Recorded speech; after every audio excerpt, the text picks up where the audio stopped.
Welcome back. When it comes to health issues, most men need encouragement to talk to a doctor about their medical concerns. Yeah, and that's especially true for topics like male fertility. Earlier, News 8's Keith Kuntz talked with Hartford healthcare andrologist Dr. Brittany Burke about men's health.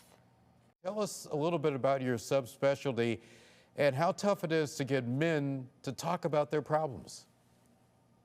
Awesome. Hi, thanks for having me. So yeah, I'm an andrologist. I specialize in male sexual health and infertility, which means I focus on conditions such as erectile dysfunction, low testosterone, and Peyronie's disease, and also male factor infertility. What most men don't know is these issues are incredibly common and they're often under-discussed because obviously of their sensitive nature. So whenever a guy comes into my office, I immediately establish a non-judgmental, comfortable environment and normalize the conversation right away by explaining to them that many men deal with these concerns and that they're medical issues. They're not personal failings.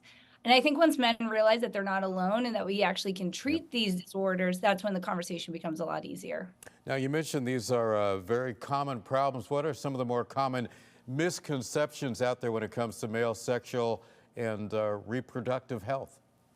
There are a lot of misconceptions. Obviously, a lot of this stuff has a lot of mainstream attention. So when I see men who are suffering from erectile dysfunction, they've heard of the medications like Viagra, Cialis, and some have even tried these medications either through their PCP or the direct-to-consumer platforms online. But when these medications fail, men think that's the end of the road and they're unaware of all the other treatment options they have. So whenever I see a guy in an ED consultation, I make sure we review every treatment option so they can understand what's available and we can develop a plan specific to their goals. What are Testosterone. I'm sorry, I didn't mean to cut you off. I was going to say, what are some of the symptoms that men should never ignore?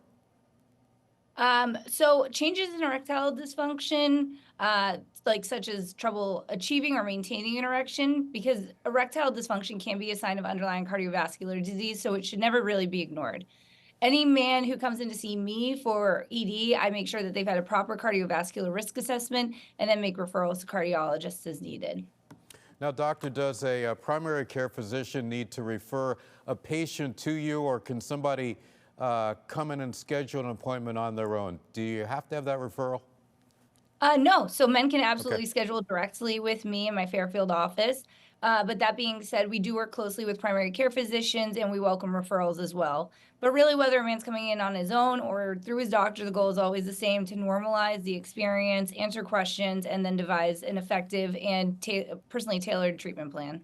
And doctor, do these problems typically become more of an issue as men get older and older as a rule? Absolutely, absolutely. So testosterone certainly starts declining even in the 40s, and erectile dysfunction can even present in 40s as well, and it can be a progressive disease. And so the sooner you come in and understand your options, the better we can take care of it.